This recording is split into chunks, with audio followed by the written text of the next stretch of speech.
엔비디아 본사 회의실이 얼어붙었습니다. 저는 15년간 틀렸습니다.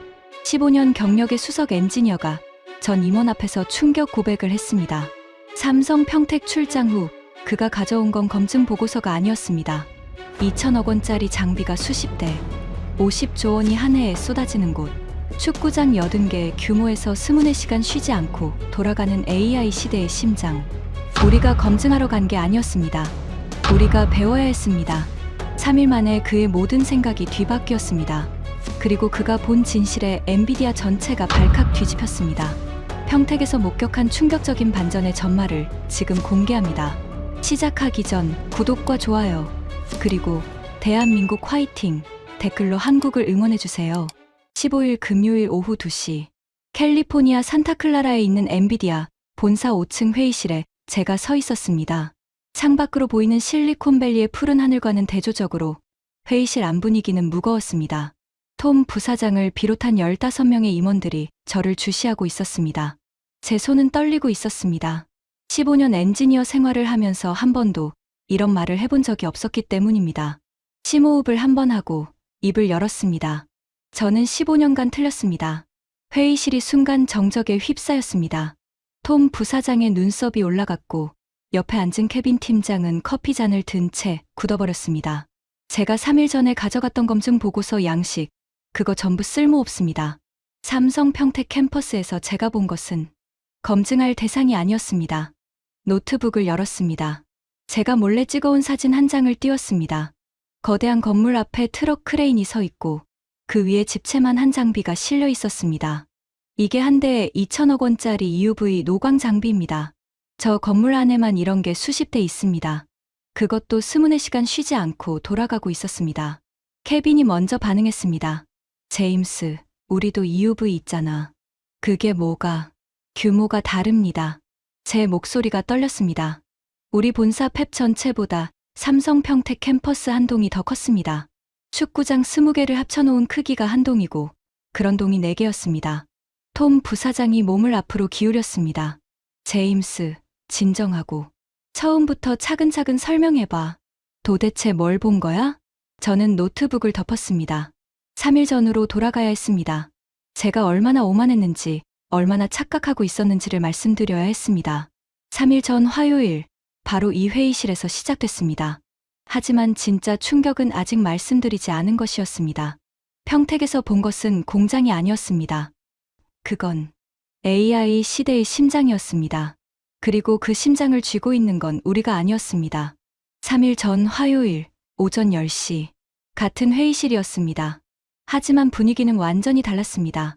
저는 자신만만했습니다. 커피를 홀짝이며 여유롭게 앉아 있었죠. 톰 부사장이 회의를 시작했습니다. 제임스, 삼성 평택 출장건인데. 네, 부사장님.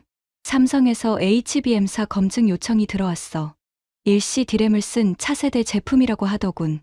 우리 차세대 AI 칩에 들어갈 핵심 부품이니까 철저하게 확인하고 와. 저는 고개를 끄덕였습니다. 언제까지 필요하신가요? 2주 정도 잡았어. 충분하지? 충분합니다. 제 대답은 확신에 차 있었습니다. 15년간 이런 검증 출장을 몇 번이나 다녀왔습니다. 대만, 일본, 한국, 중국, 아시아의 모든 주요 반도체 공장을 거쳐갔습니다. 패턴은 항상 똑같았습니다. 그들은 우리 스펙을 받아서 제품을 만들려고 노력합니다. 하지만 초기 샘플은 항상 문제가 있습니다. 수율이 낮거나 성능이 약간 모자라거나 안정성에 이슈가 있거나. 그럼 제가 가서 문제점을 찾아냅니다. 리스트를 작성해서 전달하면 그들은 고맙다고 인사하며 개선하겠다고 약속합니다. 삼성도 마찬가지일 거라고 생각했습니다. 케빈 팀장이 옆에서 물었습니다. 지난번 HBM3 때도 문제 많았잖아.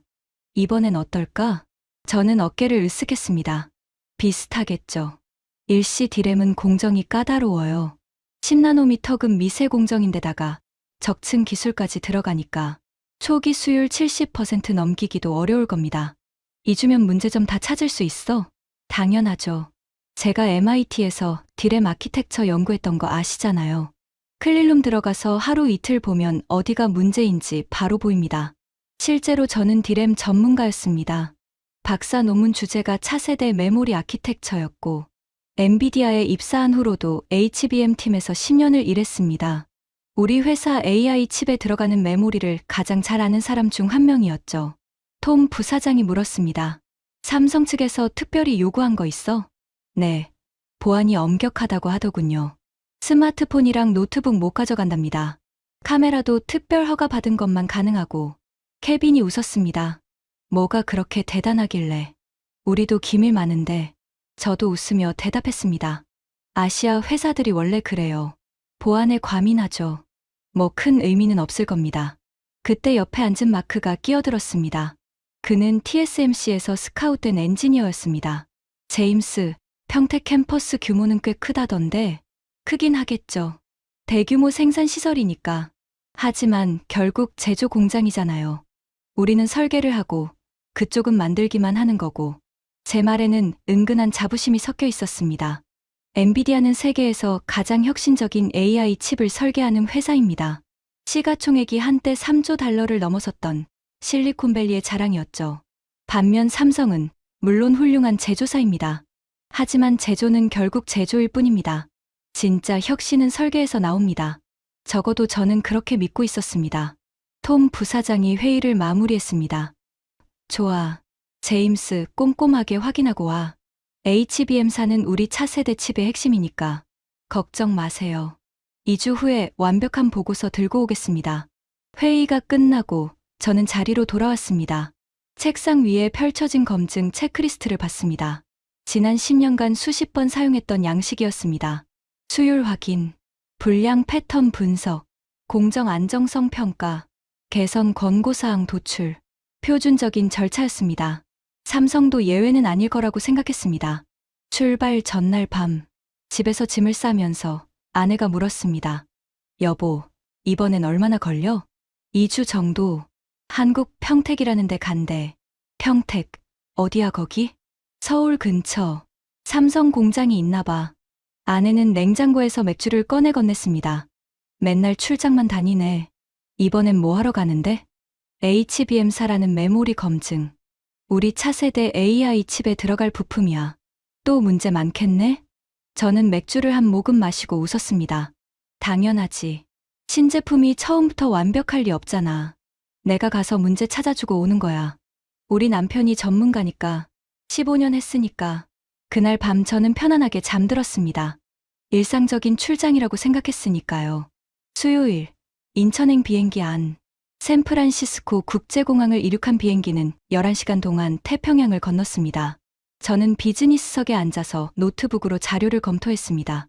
일시 디램의 기술 스펙, HBM사의 아키텍처, 예상 성능 지표들. 모든 게 익숙했습니다. 제 옆자리에는 인도계 엔지니어가 앉아 있었습니다. 잡담을 나누다가 그가 물었습니다. 어디 가세요? 한국 평택, 삼성 공장. 아, 반도체 쪽이시구나. 저도 비슷한 일 해요. 어떤 일로? 메모리 검증 출장이요. 그가 고개를 끄덕였습니다. 삼성 메모리 좋죠. 근데 평택은 처음이세요? 네, 처음이에요. 규모 크던데요. 제 동료가 작년에 갔다 왔는데 엄청나다고 하더라고요. 저는 별 생각 없이 대답했습니다. 생산 규모가 크겠죠. 대량 생산 시설이니까. 그것도 그렇지만 기술 수준도 높다고 하던데. 뭐, 한국이 메모리는 잘하죠. 제 말투에는 약간의 여유가 묻어났습니다. 잘하긴 하지만 결국 우리가 정한 스펙대로 만드는 거잖아. 속으로 이렇게 생각했습니다. 비행기가 태평양 상공을 날아가는 동안 저는 창밖을 봤습니다. 구름 위로 펼쳐진 파란 하늘. 저는 그 하늘만큼이나 맑은 마음이었습니다. 2주 후면 돌아와서 톰 부사장한테 보고하고 또 다른 프로젝트 시작하겠지. 일상적인 출장. 그 이상도, 그 이하도 아니라고 생각했습니다. 하지만 저는 몰랐습니다. 11시간 후 인천공항에 내리는 순간부터 제 모든 생각이 완전히 뒤바뀔 거라는 것을요. 인천공항, 목요일 오후 4시. 비행기가 인천공항에 착륙했습니다. 11시간의 비행 끝에 한국 땅을 밟는 순간 습한 공기가 얼굴을 감쌌습니다. 11월인데도 샌프란시스코보다 따뜻했습니다. 입국 심사를 마치고 수화물을 찾아 나오는데 누군가 제 이름이 적힌 피켓을 들고 있었습니다. 제임스 마틴. 30대 후반으로 보이는 한국인 남성이었습니다. 단정한 검은색 정장에 삼성 배지를 달고 있었습니다. 제임스 마틴 님이십니까? 유창한 영어였습니다. 네, 맞습니다. 반갑습니다. 저는 삼성전자 김준호입니다. 평택까지 모시겠습니다. 악수를 나눴습니다. 그의 악수는 단단했습니다. 공항까지 마중 나와주셔서 감사합니다. 당연히 해야죠. 귀한 손님이시니까요. 그가 웃으며 말했습니다. 하지만 그 웃음 뒤에 묘한 긴장감이 느껴졌습니다. 혹시 여권 다시 한번 확인해도 될까요? 네? 방금 입국 심사에서 했는데요. 저희 보안 절차상 필요합니다. 조금 이상했지만 여권을 건넸습니다. 김준호 씨는 여권을 꼼꼼히 확인하더니 스마트폰으로 사진을 찍었습니다. 그리고 누군가에게 전화를 걸었습니다. 네, 지금 모셨습니다. 여권 확인 완료. 네, 바로 출발하겠습니다. 전화를 끊고 그가 말했습니다. 차로 모시겠습니다. 근데 죄송하지만 스마트폰 좀 맡겨주셔야 합니다. 예? 스마트폰을요? 네, 캠퍼스 보안 규정입니다. 내일 클린룸 들어가실 때도 필요하고요. 지금 미리 수거해서 보관하겠습니다. 저는 당황했습니다. 하지만 회사랑 연락해야 하는데 호텔에서는 사용하실 수 있습니다. 캠퍼스 방문할 때만 맡기시면 됩니다. 오늘은 먼저 수거해서 보안팀에 등록하는 절차를 밟으려고요. 뭔가 석연치 않았지만 거부할 이유도 없었습니다. 스마트폰을 건넸습니다. 김준호 씨는 그걸 특수봉투에 넣고 밀봉했습니다. 그리고 제게 영수증을 줬습니다. 이따 호텔 도착하면 돌려드리겠습니다. 네. 공항 주차장으로 걸어가면서 저는 속으로 생각했습니다. 보안이 좀 과하네. 하지만 이건 시작에 불과했습니다. 평택으로 가는 길, 고급 세단에 탑승했습니다. 조수석 옆에 또 한 명이 타고 있었습니다. 보안팀 이성진입니다. 이성진 씨는 말없이 고개만 숙였습니다. 그의 눈빛이 날카로웠습니다. 차가 출발했습니다. 고속도로로 진입하면서 저는 창밖 풍경을 봤습니다. 빽빽한 아파트들, 네온사인, 한글로 된 간판들. 이국적인 풍경이었지만 동시에 익숙했습니다. 몇 년 전 삼성 수원 캠퍼스에 갔을 때도 비슷했으니까요. 김준호 씨가 말을 걸었습니다. 평택까지는 1시간 정도 걸립니다. 편하게 가세요. 감사합니다. 근데 평택 캠퍼스는 얼마나 큰가요? 축구장 한 80개 정도 되는 면적입니다. 80개요? 숫자를 잘못 들은 줄 알았습니다. 네, 4개 페이비 있는데 각각이 엄청 크거든요. 한 페이비 축구장 20개 크기쯤 됩니다. 저는 웃었습니다. 농담이시죠? 아니요, 진짜입니다. 김준호 씨는 진지했습니다. 한 페이비의 길이가 500m 정도 됩니다. 건물 하나가요. 그게 4개 있어요. 500m. 올림픽 육상 트랙보다 긴 건물이 4개? 저는 그게 과장이라고 생각했습니다. 아마 전체 부지를 합친 크기겠지. 건물 하나가 그럴 리 없다고 생각했습니다. 오늘은 호텔에서 쉬시고 내일 아침 9시에 모시러 오겠습니다. 내일 바로 클린룸 들어가나요? 네. 일시 디램 양산 라인 보여드리기로 했습니다. 양산이요? 벌써요? 제 목소리에 놀라움이 묻어났습니다. 네. 이미 3개월 전부터 양산 중입니다. 수율은 어느 정도인가요? 김준호 씨가 잠깐 망설이더니 대답했습니다. 그건 내일 담당 엔지니어가 직접 설명드릴 겁니다. 대답을 회피하는 게 느껴졌습니다. 역시 수율 문제가 있나 보네. 그래서 말을 못하는구나. 저는 속으로 고개를 끄덕였습니다. 차는 고속도로를 달렸습니다. 해가 서쪽으로 기울고 있었습니다. 한 30분쯤 달렸을 때 김준호 씨가 말했습니다. 저기 보이시죠? 그가 손으로 가리키는 방향을 봤습니다. 멀리 지평선 끝에 뭔가 거대한 구조물들이 보였습니다. 처음에는 산인 줄 알았습니다. 하지만 가까워질수록 그게 건물이라는 걸 알게 됐습니다. 하얀색과 회색으로 이루어진 초대형 구조물들. 차가 더 가까이 가자 그 규모가 점점 드러났습니다. 저게 전부 삼성 캠퍼스인가요? 네, 평택 피사입니다. 건물 하나의 길이가 정말로 500m는 되어 보였습니다. 아파트가 아니라 공장 건물이 저렇게 길 수가 있나 싶었습니다. 높이는 10층 정도였지만 한 층의 높이가 보통 건물의 3층쯤 되어 보였습니다. 그런 건물이 한 개가 아니라 여러 개 늘어서 있었습니다. 차 안이 조용해졌습니다. 저도 할 말을 잃었습니다. 5분쯤 더 가자 캠퍼스 정문이 나타났습니다. 삼성전자 평택 캠퍼스. 한글과 영어로 쓰인 간판이 보였습니다. 정문 앞에는 보안 초소가 있었습니다. 군부대 초소 같았습니다. 차가 멈췄습니다. 보안 요원 2명이 다가왔습니다. 한 명은 차량 하부를 거울로 확인했고 다른 한 명은 트렁크를 열어보라고 했습니다. 김준호 씨가 서류를 제출했습니다. 보안 요원은 제 여권을 다시 확인했습니다. 3번째였습니다. 목적이 뭡니까? 영어로 물었습니다. HBM사 검증 출장입니다. 소속은 엔비디아. 보안 요원이 무전기로 뭔가 확인했습니다. 잠시만 기다리세요. 5분이 지났습니다. 제 손은 시계를 봤습니다. 오후 5시 20분. 드디어 보안 요원이 돌아와서 말했습니다. 통과하셔도 됩니다. 하지만 사진 촬영은 엄격히 금지입니다. 네, 알겠습니다. 차단기가 올라갔고 차가 천천히 들어갔습니다. 캠퍼스 안으로 들어서는 순간 다른 세계에 온 것 같았습니다. 도로가 완벽하게 정비되어 있었고 가로등이 일정한 간격으로 서 있었습니다. 건물 사이사이로 트럭들이 움직이고 있었습니다. 그리고 가장 눈에 띈 것은 건설 현장이었습니다. 거대한 크레인 2대가 무언가를 들어올리고 있었습니다. 저건 뭐죠? 제가 물었습니다. EUV 장비입니다. 피사 라인에 추가로 반입하는 중입니다. EUV 장비. 네덜란드 ASML에서 만드는 한 대에 2천억 원이 넘는 그 장비.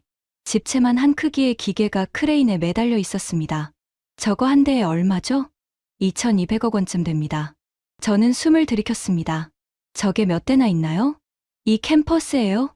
P3랑 P4 합쳐서 한 50대 정도? 50대. 2천억 원짜리가 50대. 간단히 계산해도 11조 원어치입니다. 그리고 저기 보이는 건물이 P3입니다. 거기도 EUV 있고 P4는 지금 추가 설치 중이고 차는 천천히 캠퍼스 내부를 지나갔습니다. 건물과 건물 사이 거리도 엄청났습니다. 차로 이동해야 할 정도였습니다. 내일 보실 라인은 P3의 일시 디램 라인입니다. 지금은 외부인 출입 시간이 아니라서 내일 아침에 안내해 드릴게요. 네. 저는 멍하니 창밖을 봤습니다. 해가 지고 있었습니다. 그리고 건물들에 하나둘씩 불이 켜지기 시작했습니다. 수천 개의 창문에서 쏟아지는 불빛. 스문의 시간 가동되는 시설이라는 게 실감났습니다. 차는 캠퍼스를 빠져나와 근처 호텔로 향했습니다. 10분 후 호텔 앞에 도착했습니다. 오늘은 여기서 쉬세요. 내일 아침 8시 30분에 로비에서 뵙겠습니다. 김준호 씨가 봉투에서 제 스마트폰을 꺼내 돌려줬습니다. 감사합니다. 참, 내일은 노트북도 못 가져가십니다. 호텔에 두고 오세요. 네. 클린룸에는 전자기기 일체 반입 금지입니다. 저희가 제공하는 태블릿으로만 메모하실 수 있습니다. 알겠습니다. 차가 떠났습니다. 저는 호텔 로비에 서서 멀리 보이는 캠퍼스의 불빛을 봤습니다. 밤 8시가 넘었는데도 불빛은 환했습니다. 방으로 들어가 샤워를 하고 침대에 누웠습니다. 천장을 보며 생각했습니다. 내일 뭘 보게 될까? 조금 긴장됐습니다. 규모는 확실히 컸습니다. 예상보다 훨씬 컸습니다. 하지만 그게 전부일 거라고 생각했습니다. 큰 공장이네. 대량 생산하려고 저렇게 크게 지었구나. 여전히 저는 착각하고 있었습니다. 내일 아침 클린룸 문이 열리는 순간 제 15년 커리어가 완전히 뒤집힐 줄은 전혀 몰랐습니다. 금요일 아침 8시 30분 호텔 로비에서 김준호 씨를 만났습니다. 잘 주무셨습니까? 네, 덕분에. 사실 잘 자지 못했습니다. 어젯밤 본 캠퍼스의 거대한 규모가 머릿속에 계속 맴돌았으니까요. 차에 올라타자 김준호 씨가 서류 봉투를 건넸습니다. 오늘 일정입니다. 그리고 이건 보안 서약서인데 서명 부탁드립니다. 서약서를 펼쳤습니다. 영어와 한국어로 빽빽하게 적혀 있었습니다. 촬영 금지, 녹음 금지, 기술 정보 외부 유출 금지, 위반 시 법적 책임. 서명하셨으면 지문도 찍어주세요. 전자 패드에 지문을 찍었습니다. 3번. 이제 출발하겠습니다. 차는 다시 평택 캠퍼스로 향했습니다. 아침 햇살 아래 보이는 캠퍼스는 어젯밤보다 더 거대해 보였습니다. 하얀 건물들이 아침 빛을 반사하며 빛나고 있었습니다. 정문 보안 검색은 어제보다 더 철저했습니다. 스마트폰을 다시 맡겼고 노트북은 애초에 가져오지 않았습니다. 가방 안을 샅샅이 확인했고 금속 탐지기를 통과해야 했습니다. 펜도 안 됩니다. 보안 요원이 제 볼펜을 가져갔습니다. 펜도요? 왜죠? 카메라가 내장될 수 있습니다. 저는 어이가 없었습니다. 하지만 따를 수밖에 없었습니다. 보안 검색만 20분이 걸렸습니다. 드디어 통과했습니다. 차가 피삼라고 표시된 거대한 건물 앞에 섰습니다. 정말로 길었습니다. 건물 한쪽 끝에서 다른 쪽 끝이 거의 보이지 않을 정도였습니다.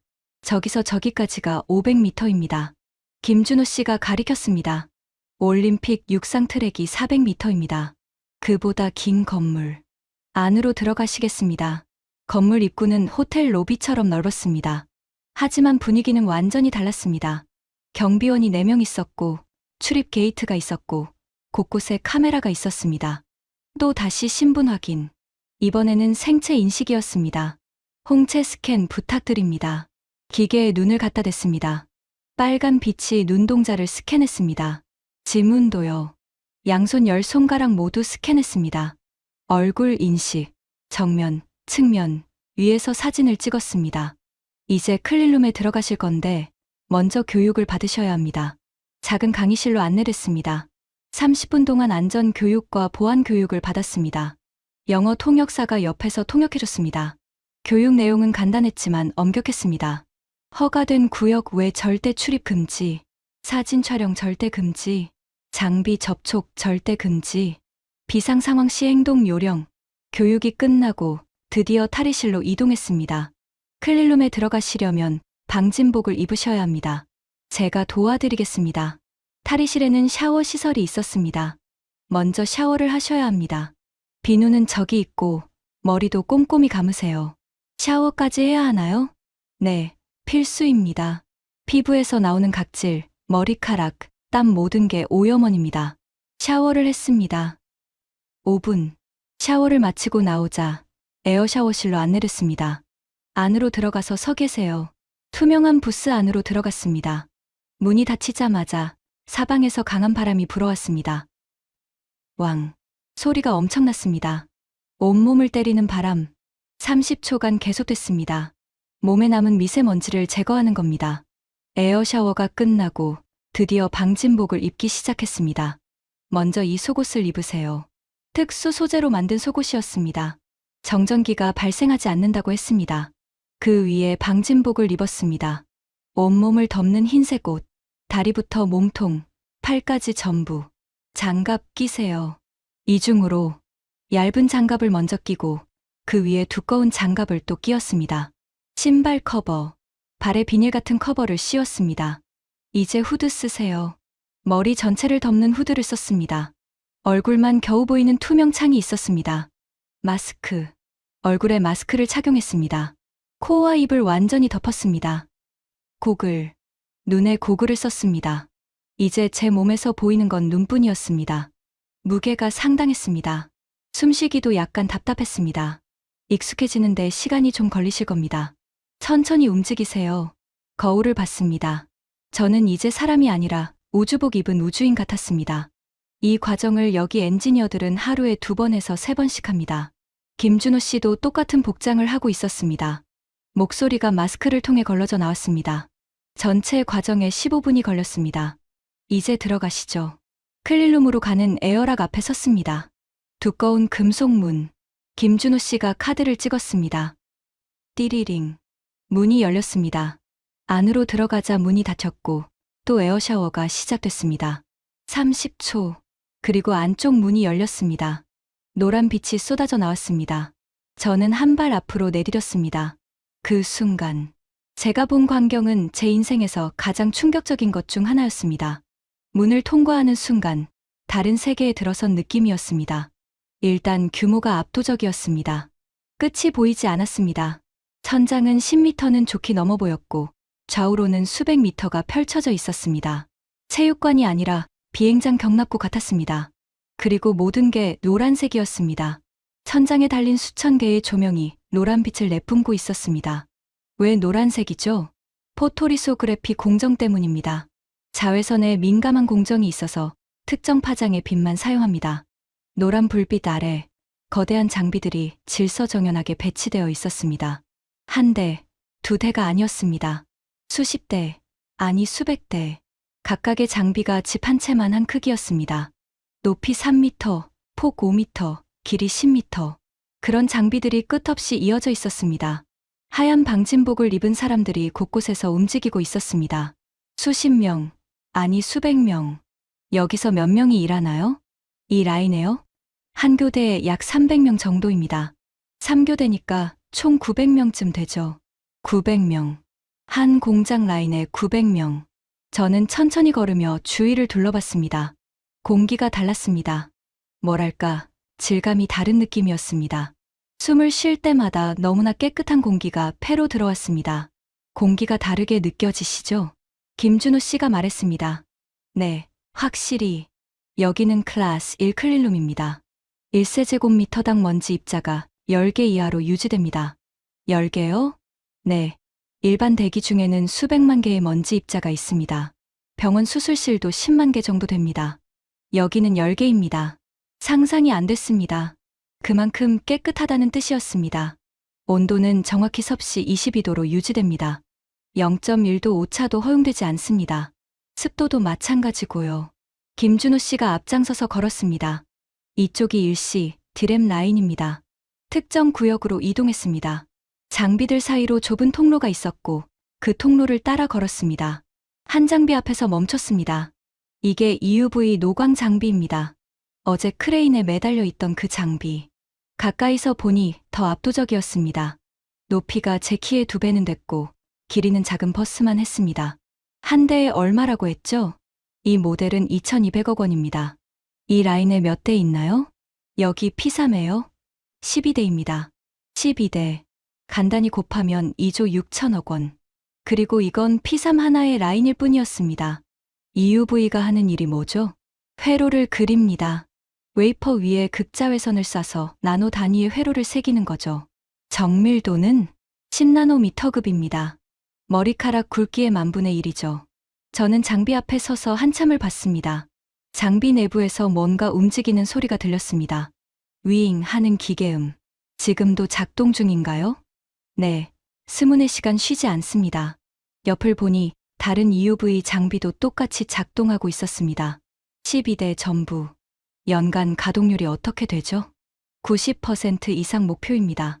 정비 시간 빼고는 계속 돌립니다. 90%.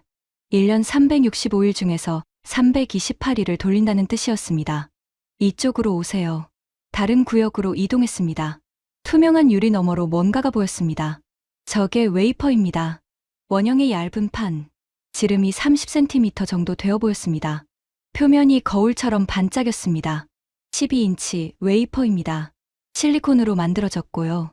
로봇팔이 조심스럽게 웨이퍼를 집어 올렸습니다. 저 웨이퍼 하나에서 몇 개의 칩이 나오나요? 일시 디램 기준으로 한 장에 약 700개 나옵니다. 700개요? 네. 그 700개 칩을 나중에 12개씩 쌓아서 HBM을 만들죠. 로봇팔이 웨이퍼를 다음 장비로 옮겼습니다. 저 웨이퍼가 완제품이 되기까지 몇 개 공정을 거치나요? 약 500개 공정입니다. 500개요? 네. 한 단계 한 단계 거치면서 회로를 만들고 절연막을 쌓고 트랜지스터를 형성하고 전체 과정이 약 2개월 걸립니다. 2개월. 한 장의 웨이퍼를 만드는데 2개월이 걸린다는 뜻이었습니다. 김준호 씨가 앞으로 걸었고 저는 따라갔습니다. 복도를 따라 걸으면서 양쪽으로 보이는 장비들을 봤습니다. 에칭 장비, 증착 장비, 세정 장비, 검사 장비. 각각이 다른 역할을 하고 있었고 각각이 수백억 원씩 하는 장비들이었습니다. 한 구역에서 엔지니어 5명이 모여서 뭔가 토론하고 있었습니다. 모두 방진복을 입고 있어서 얼굴은 보이지 않았지만 손동작과 몸짓으로 열띤 논의가 진행되고 있다는 걸 알 수 있었습니다. 저기서 뭐 하는 거죠? 수율 개선 회의입니다. 어제 한 로트에서 불량률이 0.3% 올랐대요. 그 원인을 찾고 있습니다. 0.3%요? 그 정도도 문제가 되나요? 여기서는 0.1%도 큽니다. 월 6만 장 생산하는데 0.1%면 60장입니다. 한 장당 수천만 원이니까 계산이 빨리 됐습니다. 0.1% 수십억 원 손실. 그래서 저렇게 5명이 달라붙어서 원인을 찾고 있는 것이었습니다. 더 깊숙이 들어갔습니다. 한 구역에서 엔지니어 한 명이 거대한 모니터 앞에 앉아 있었습니다. 화면에는 복잡한 그래프들이 떠 있었습니다. 저분은 뭐 하시는 분이죠? 공정 데이터 분석가입니다. 실시간으로 모든 장비의 데이터를 모니터링하고 이상 징후를 찾아냅니다. 화면을 보니 정말 복잡했습니다. 온도, 압력, 가스 농도, 전력 소비, 진공도, 수십 가지 변수들이 실시간으로 변하고 있었습니다. 저 사람 혼자 다 보나요? 아니요. 저런 분이 한 라인에 20명 있습니다. 3교대로 24시간 모니터링합니다. 60명. 데이터만 보는 사람이 60명. 옆방으로 이동했습니다. 유리 너머로 회의실이 보였습니다. 10명 정도가 모여서 회의 중이었습니다. 저기는요? 개발팀입니다. 다음 세대 디램 연구하고 있습니다. 다음 세대요? 일시도 이제 양산인데? 일시 양산하면서 동시에 일 개발합니다. 항상 한 세대 앞서 가야 하니까요. 김준호 씨의 말에 저는 고개를 끄덕였습니다. 하지만 속으로는 놀라고 있었습니다. 동시에 다음 세대를 개발한다고? 우리 엔비디아도 차세대 칩을 개발하고 있지만 현 세대 생산과 완전히 분리된 팀이 합니다. 그런데 삼성은 양산하면서 동시에 개발까지 한다는 뜻이었습니다. 저기 개발팀에 몇 명 있나요? P3 전체로는 약 200명입니다.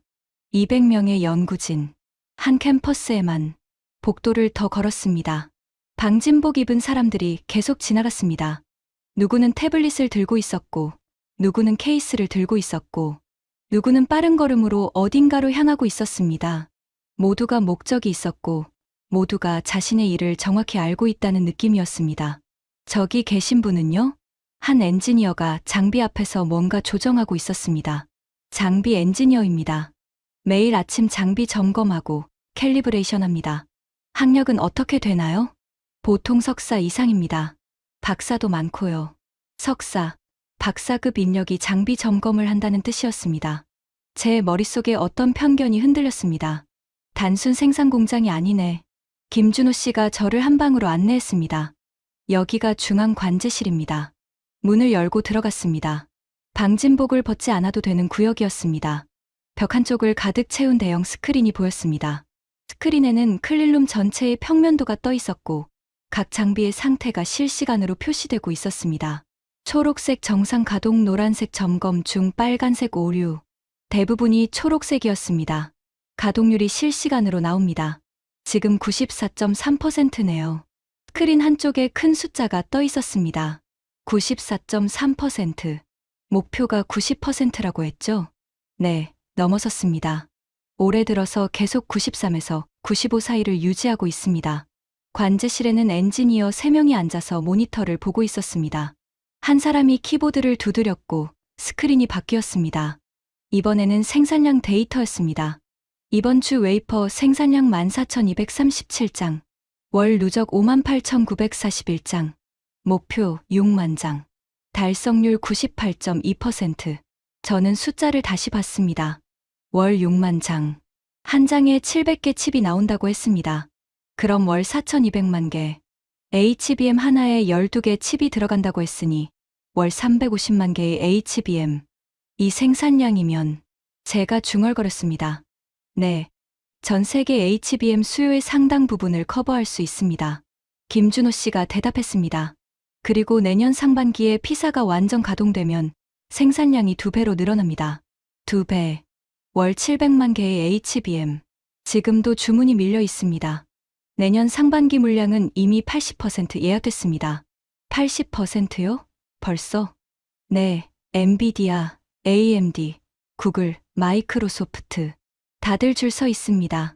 저는 숨을 깊이 들이켰습니다. 우리도 줄을 서 있다고?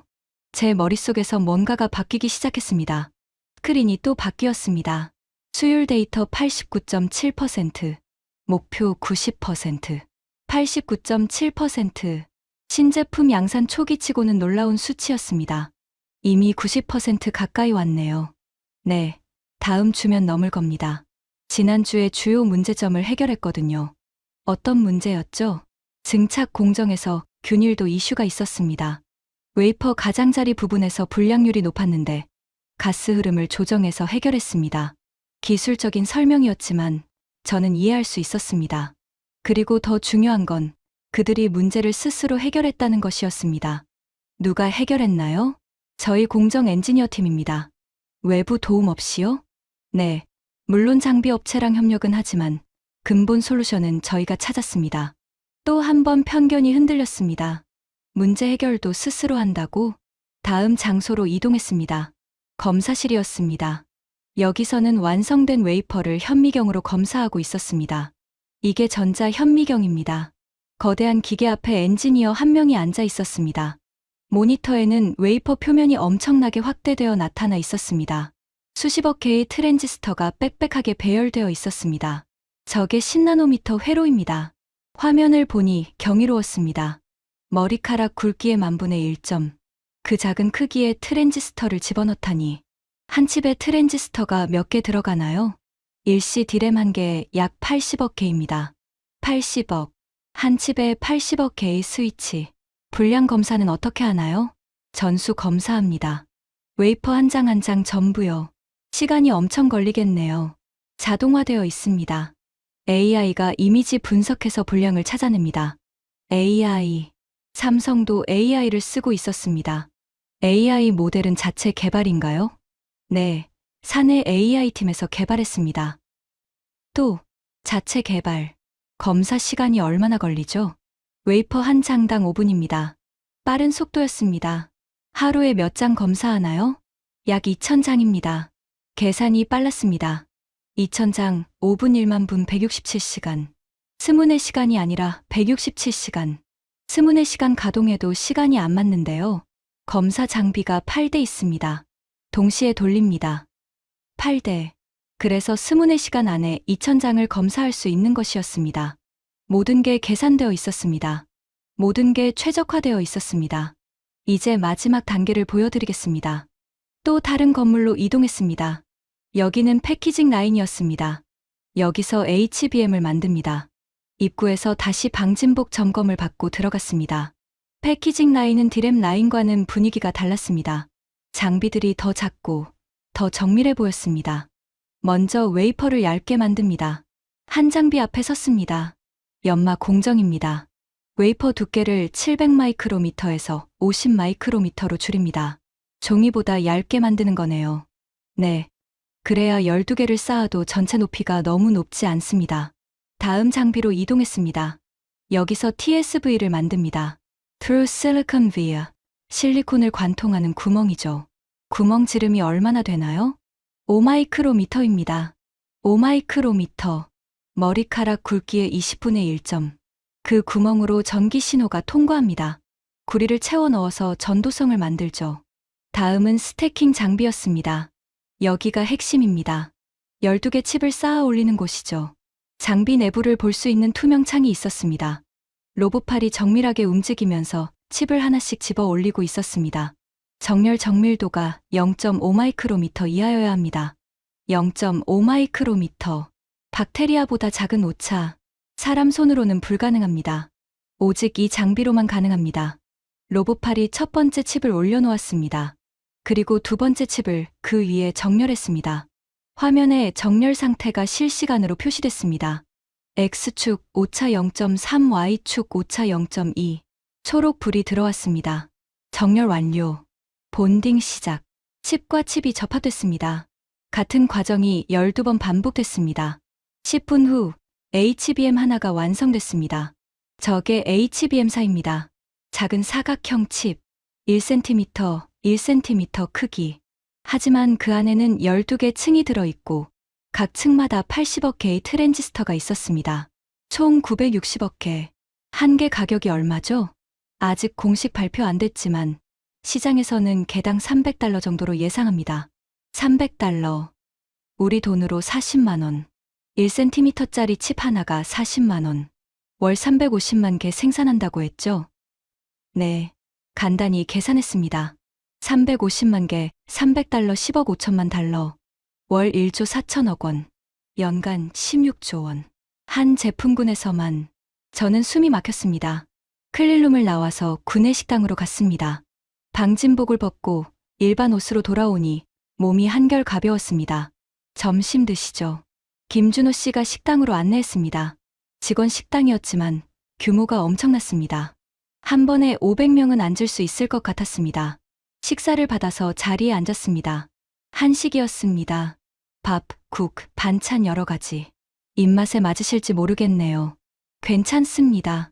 식사를 하면서 오전에 본 것들을 정리했습니다. 규모, 시스템, 사람, 기술. 모든 게 예상 밖이었습니다. 이건 단순 제조 공장이 아니야. 그때 옆 테이블에서 영어가 들렸습니다. Yield is still challenging. 미국 억양이었습니다. 고개를 돌려보니 방진복을 벗은 서양인 3명이 앉아 있었습니다. 한 명과 눈이 마주쳤습니다. 그는 잠시 저를 보더니 고개를 갸웃했습니다. 제임스, 제 이름을 불렀습니다. 저도 그를 알아봤습니다. 데이비드. 마이크론에서 일하는 엔지니어였습니다. 몇 년 전 학회에서 만난 적이 있었습니다. 오, 제임스 맞네. 여기 왜 왔어? 그가 일어나서 다가왔습니다. 악수를 나눴습니다. HBM사 검증 차 왔어. 너는? 우리도 비슷해. 삼성이랑 협력 프로젝트 논의 중이야. 여기 처음이야? 아니, 작년에도 왔었어. 데이비드는 제 옆자리에 앉았습니다. 어때? 놀랍지? 그의 표정이 묘했습니다. 뭔가 아는 듯한 미소. 응, 규모가 엄청나더라. 규모만. 그가 웃었습니다. 제임스, 솔직히 말할게. 여기 처음 왔을 때 나도 너처럼 생각했어. 큰 공장이네 정도로. 근데 이틀 있다 보니까 알게 됐어. 여기는 우리가 생각하는 그런 데가 아니야. 무슨 뜻이야? 데이비드는 주위를 둘러보고 목소리를 낮췄습니다. 기술 수준이 우리랑 같아. 아니, 어떤 부분은 우리보다 앞서 있어. 제 눈이 커졌습니다. 마이크론보다? 응. 데이비드는 진지했습니다. 일시 디램, 우리도 개발 중이잖아. 근데 우리는 아직 샘플 단계야. 수율이 60% 정도 나오고 있어. 삼성은 90% 가까이 된대. 저는 숨을 들이켰습니다. 오전에 본 숫자가 맞았던 것입니다. 그리고 생산 속도. 우리는 월 2만 장 목표인데 여기는 6만 장이야. 3배야. 장비가 많아서 그런 거 아냐? 그것도 있지. 근데 장비만으로는 안 돼. 사람이 중요해. 데이비드가 말을 이었습니다. 여기 엔지니어들 수준이 장난 아니야. MIT, 스탠포드 출신들이 수두룩해. 그리고 일하는 속도가 빨라. 문제 생기면 24시간 안에 해결해. 작년에 우리랑 같이 공동 개발했던 건이 있었어. 우리가 6개월 걸릴 거라고 예상했는데 삼성은 3개월 만에 끝냈어. 제 머릿속이 복잡해졌습니다. 솔직히 말하면 데이비드가 더 목소리를 낮췄습니다. 우리가 따라잡기 힘들어. 투자 규모부터가 달라. 올해만 50조 원 넣는다잖아. 우리는 10조 원도 안 되는데 50조 원 대 10조 원. 5배 차이. 그리고 속도. 삼성은 결정하면 바로 실행해. 우리는 회의만 몇 달 해. 데이비드의 말이 계속됐습니다. 제임스, 내가 왜 이 말 하냐면 너도 곧 알게 될 거야. 여기는 우리가 검증하러 오는 데가 아니야. 우리가 배우러 오는 데야. 그 말이 제 가슴을 찔렀습니다. 우리가 배우러? 응. 인정하기 싫지만 사실이야. 데이비드는 일어서면서 말했습니다. 오후에 뭐 볼 거야? 패키징 라인 더 보고 테스트 시설 본대. 테스트 시설 꼭 봐. 거기도 놀랄 거야. 그는 손을 흔들고 자기 자리로 돌아갔습니다. 저는 멍하니 앉아 있었습니다. 마이크론. 우리의 경쟁사. 그들도 인정한다는 뜻이었습니다. 삼성이 앞서 있다고. 점심 후 테스트 센터로 이동했습니다. 여기서 완성된 HBM을 테스트합니다. 거대한 방이었습니다. 테스트 장비들이 줄지어 있었습니다. 각 HBM마다 전수 검사합니다. 전수요? 전부 다요? 네, 100% 테스트합니다. 한 장비 앞에 섰습니다. 속도 테스트, 전력 소비 테스트, 안정성 테스트, 온도 테스트, 총 50가지 항목을 검사합니다. 시간이 얼마나? 개당 10분입니다. 하루에 몇 개? 장비가 20대 있고 24시간 돌리니까 하루 약 3만 개입니다. 월 90만 개. 생산량보다 많았습니다. 여유분을 두고 있는 것이었습니다. 불량률이 어떻게 되나요? 최종 테스트 통과율이 99.7%입니다. 99.7%. 1000개 중에 3개만 불량. 불량품은 어떻게 하나요? 분석합니다. 왜 불량인지 원인을 찾아서 공정에 피드백합니다. 다음 구역으로 이동했습니다. 여기는 신뢰성 테스트입니다. 극한 환경 테스트 장비들이 보였습니다. 영하 40도에서 영상 125도까지 온도를 변화시키면서 테스트합니다. 몇 시간 동안요? 168시간. 일주일입니다. 일주일 동안 극한 온도를 반복한다는 뜻이었습니다. 그걸 통과한 것만 출하합니다. 품질 관리가 철저했습니다. 오후 5시. 하루 일정이 끝났습니다. 클린룸을 나와서 다시 호텔로 돌아가는 차에 탔습니다. 창밖으로 평택 캠퍼스가 멀어졌습니다. 해가 지고 있었고 건물들에 불이 켜지기 시작했습니다. 어젯밤과 똑같은 풍경. 하지만 제 마음은 완전히 달랐습니다. 김준호 씨가 물었습니다. 어떠셨습니까? 저는 한참을 말이 없었습니다. 놀라웠습니다. 내일은 피넷 건설 현장도 보여드릴 예정입니다. 그리고 연구소도요. 네. 차는 호텔로 향했습니다. 저는 창밖을 보며 생각했습니다. 오늘 본 것들, 규모, 시스템, 사람, 기술, 속도, 모든 게 제 예상을 뛰어넘었습니다. 그리고 데이비드의 말, 우리가 배우러 오는 데야.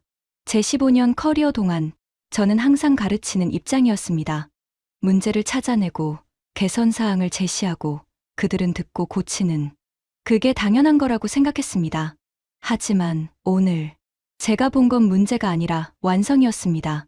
오류가 아니라 최적화였습니다. 부족함이 아니라 앞서감이었습니다. 호텔에 도착했습니다. 방으로 들어가서 침대에 누웠습니다.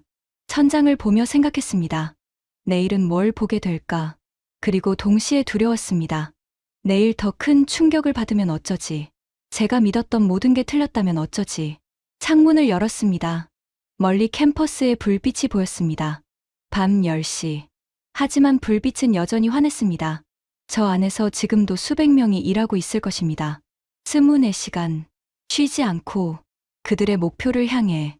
저는 창문을 닫고 다시 침대에 누웠습니다. 내일이 두렵지만 동시에 기대됐습니다. 제 인생이 바뀌는 순간을 목격하고 있다는 느낌. 그 순간이 바로 내일 올 것 같았습니다. 토요일, 마지막 날. 아침 9시. 김준호 씨가 호텔로 찾아왔습니다. 오늘은 피넷 건설 현장을 보여드리겠습니다. 그리고 연구소도요. 피사요? 네. 내년 상반기 완공 예정입니다. 거기서 일시 디램 추가 생산이 시작됩니다. 차에 올라탔습니다. 어제와 같은 길. 하지만 제 마음은 완전히 달랐습니다. 이틀 전까지만 해도 자신만만했던 저. 지금은 조심스러웠습니다. 오늘은 또 뭘 보게 될까? 캠퍼스 안, 피넷 건물 앞에 도착했습니다. 건물은 이미 외형이 완성되어 있었습니다. 피사와 똑같이 500m 길이의 거대한 구조물. 하지만 아직 내부 설비 공사가 진행 중이었습니다. 거대한 크레인 3대가 움직이고 있었고 트럭들이 끊임없이 드나들고 있었습니다. 저기 보이는 게 EUV 장비입니다. 크레인이 집채만 한 장비를 조심스럽게 들어올리고 있었습니다. 저거 한 대에 2,300억 원입니다. 최신 모델이에요. 어제 본 것보다 100억 원 더 비쌌습니다. 저런 걸 몇 대나 들여놓을 건가요? 피사예요? 20대 예정입니다. 20대. 간단히 계산했습니다. 4조 6천억 원. 장비만. 전체 투자액이 얼마죠? 김준호 씨가 잠시 망설이더니 대답했습니다. 피사 하나에 약 25조 원 들어갑니다. 25조 원. 한 건물에. P3는요? P3도 비슷합니다. 20조 원 정도 들었어요. 제 머리가 어지러웠습니다. P3 20조 원, P4 25조 원. 두 개 팹만 45조 원. 올해 전체 투자가 50조 원이라고 하던데. 네, 평택과 화성 합쳐서요. 내년에도 비슷한 규모로 투자할 예정입니다. 내년에도 50조 원. 2년간 100조 원. 누가 이런 결정을 내리나요? 경영진입니다. 이건 단순한 투자가 아니라 미래를 거는 겁니다. 김준호 씨의 목소리에 확신이 묻어났습니다. HBM 시장이 폭발할 걸 알고 있으니까요. 지금 투자하지 않으면 3년 후에 후회합니다. 건설 현장 앞에서 헬멧을 쓰고 안으로 들어갔습니다. 내부는 아직 공사 중이었습니다. 하지만 규모는 압도적이었습니다. 천장 높이가 15m는 되어 보였습니다. 클린룸 높이를 더 높였습니다. 차세대 장비들이 더 크거든요. 바닥은 특수 코팅이 되어 있었고 벽에는 복잡한 배관들이 설치되고 있었습니다. 언제 완공되나요? 내년 3월입니다.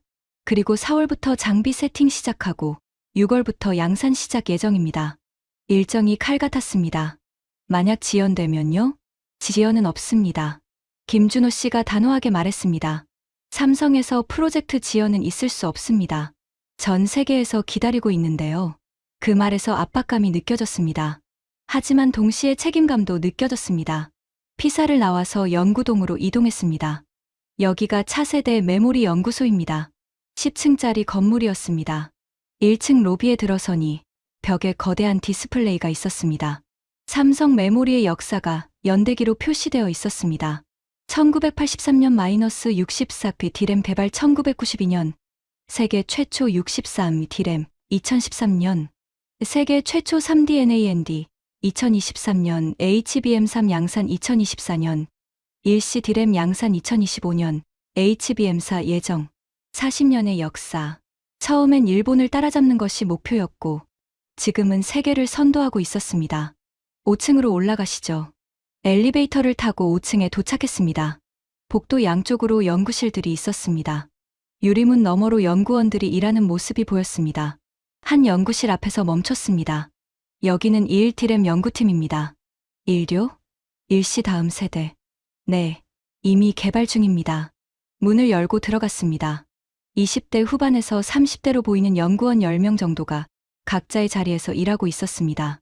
한 연구원이 우리를 보고 일어났습니다. 안녕하세요. 박민수입니다. 유창한 영어였습니다. 1D램 개발 리더입니다. MIT 나오셨나요? 제가 물었습니다. 영어 억양이 미국 동부였으니까요. 네, 박사 거기서 했습니다. 전공이 반도체 물리였어요. 언제 돌아오셨어요? 3년 전입니다. 삼성에서 제안이 왔을 때 바로 결정했죠. 왜죠? 여기가 세계 최고니까요. 그의 대답은 단순했지만 확신에 차 있었습니다. 일은 언제 완성될 것 같나요? 내년 말 샘플, 2년 후 양산 목표입니다. 빠르네요. 빨라야죠. 경쟁사들도 개발하고 있으니까. 우리가 6개월만 늦어도 시장을 빼앗깁니다. 박민수 연구원이 모니터를 보여줬습니다. 화면에는 복잡한 회로 설계도가 떠 있었습니다. 일는 일시보다 집적도가 30% 높습니다. 같은 면적에 더 많은 데이터를 저장할 수 있죠. 기술적 난이도는요? 엄청 높습니다. 8나노 공정까지 내려가야 하거든요. 하지만 우리는 할 수 있습니다. 그의 눈빛에서 자신감이 보였습니다. 하지만 그건 자만이 아니었습니다. 실력에서 나오는 자신감이었습니다. 연구소를 나와서 카페테리아로 갔습니다. 김준호 씨와 마주 앉아 커피를 마셨습니다. 이틀 동안 어떠셨습니까? 김준호 씨가 물었습니다. 저는 한참을 말이 없었습니다. 그리고 솔직하게 대답했습니다. 제 생각이 완전히 틀렸다는 걸 알았습니다. 어떤 생각이요? 삼성은 제조만 하는 회사라고 생각했습니다. 우리가 설계하고 스펙 주면 그대로 만들기만 하는. 김준호 씨가 미소 지었습니다. 많은 분들이 그렇게 생각하시죠. 하지만 아니었습니다. 여기는 기술의 최전선이었습니다. 제 목소리가 떨렸습니다. 규모, 시스템, 사람, 속도. 모든 게 우리보다 앞서 있거나 최소한 같은 수준이었습니다. 김준호 씨는 고개를 끄덕였습니다. 제임스님, 솔직히 말씀드릴게요. 그가 몸을 앞으로 기울였습니다. 우리는 엔비디아를 고객으로 생각하지 않습니다. 파트너로 생각합니다. 물론 엔비디아가 AI 칩을 설계하는 건 대단합니다. 세계 최고죠. 하지만 그 칩을 움직이는 HBM이 없으면 아무것도 못합니다. 그의 말이 계속됐습니다. 우리 없이 엔비디아는 못 버팁니다. 마찬가지로 엔비디아 없이 우리도 힘듭니다. 그게 파트너십입니다. 저는 숨을 깊이 들이켰습니다. 그런데 많은 분들이 착각하세요. 자기들이 갑이라고. 우리한테 와서 검증하러 왔다고. 김준호 씨가 커피를 한 모금 마셨습니다. 제임스님은 달랐습니다. 이틀 동안 보니까 진짜로 배우려고 하시더라고요. 감사합니다. 제 말은 앞으로도 그 자세를 유지하시라는 겁니다. 서로 배우고 서로 성장하는 거죠. 그 순간 제 머릿속에서 뭔가가 완전히 바뀌었습니다. 지난 15년간 제가 가졌던 우월감, 그게 착각이었다는 것을, 우리가 갑이 아니라 파트너라는 것을, 아니, 어쩌면 어떤 부분에서는 우리가 을이라는 것을. 그날 밤, 호텔 방으로 돌아왔습니다. 밤 9시, 짐을 쌌습니다. 내일 아침 일찍 공항으로 가야 했으니까요. 하지만 잠이 오지 않았습니다. 창가에 서서 밖을 봤습니다. 멀리 평택 캠퍼스의 불빛이 보였습니다. 여전히 화냈습니다. 지금 이 순간에도 수백 명이 저 안에서 일하고 있을 것입니다. EUV 장비들이 돌아가고 있을 것입니다. 일시 디램이 만들어지고 있을 것입니다. HBM사가 조립되고 있을 것입니다. 24시간 쉬지 않고 그들의 미래를 향해 저는 침대에 앉았습니다. 그리고 15년을 되돌아봤습니다. MIT에서 박사 학위를 받았을 때의 자부심, 엔비디아에 입사했을 때의 설렘, 첫 해외 출장에서 문제점을 찾아냈을 때의 성취감, 수십 개 공장을 다니며 쌓은 경험. 나는 전문가야. 나는 안다. 그렇게 믿었습니다. 하지만 단 이틀 만에 모든 게 무너졌습니다. 평택에서 본 것은 제가 예상했던 것과 완전히 달랐습니다. 문제가 아니라 해결책이었습니다. 부족함이 아니라 완성이었습니다. 뒤처짐이 아니라 앞서감이었습니다. 그리고 무엇보다 저는 눈물이 났습니다. 왜 우냐고요? 부끄러워서였습니다. 15년간 제가 얼마나 오만했는지, 얼마나 착각하고 있었는지, 검증하러 왔다는 제 말이 얼마나 우스웠는지, 진짜 검증당한 건 저였습니다. 제 편견이, 제 자만이, 제 무지가 검증당했습니다. 눈물을 닦았습니다. 그리고 노트북을 열었습니다. 가져왔던 검증 보고서 양식을 봤습니다. 수율 문제점, 공정 개선 사항, 품질 이슈, 권고 사항. 웃음이 났습니다. 이 양식으로 뭘 쓴다는 말입니까? 문제점이 없는데, 개선 사항이 없는데, 오히려 우리가 배워야 하는데. 저는 새 파일을 열었습니다. 제목을 바꿨습니다. 검증 보고서, 벤치마킹 보고서, 그리고 타이핑을 시작했습니다. 일주일 후, 엔비디아 본사. 월요일 오후 2시. 같은 회의실, 같은 사람들. 하지만 완전히 다른 분위기. 제 발표가 시작됐습니다. 삼성 평택에서 제가 본 것을 보고 드리겠습니다. 스크린에 사진들을 띄웠습니다. 거대한 피색 건물, 클린룸 내부, EUV 장비들, 생산 라인, 숫자들. 톰 부사장이 입을 열었습니다. 제임스, 문제점은 뭐야? 저는 깊게 숨을 들이켰습니다. 문제점은 없었습니다. 정확히 말하면 제가 찾을 수 있는 수준의 문제점은 없었습니다. 회의실이 조용해졌습니다. 일시 디램 수율은 90%에 근접했습니다. 우리가 예상했던 70%가 아니라요. 다음 슬라이드를 넘겼습니다. 월 생산량은 6만 장입니다. 우리가 생각했던 샘플 수준이 아니라 대량 양산입니다. 또 다음 슬라이드. 내년 HBM사 생산량은 연간 4천만 개 이상 예상됩니다. 전 세계 수요를 거의 커버할 수 있는 양입니다. 케빈 팀장이 손을 들었습니다. 잠깐, 제임스. 그럼 우리가 뭘 해야 한다는 거야? 저는 그를 똑바로 봤습니다. 배워야 합니다. 삼성의 속도, 시스템, 투자 규모. 우리가 배워야 합니다. 톰 부사장이 미간을 찌푸렸습니다. 제임스, 우리가 엔비디아야. AI 칩 세계 1위라고. 압니다. 하지만 AI 칩 만드는 것만으로는 부족합니다. 제 목소리가 커졌습니다.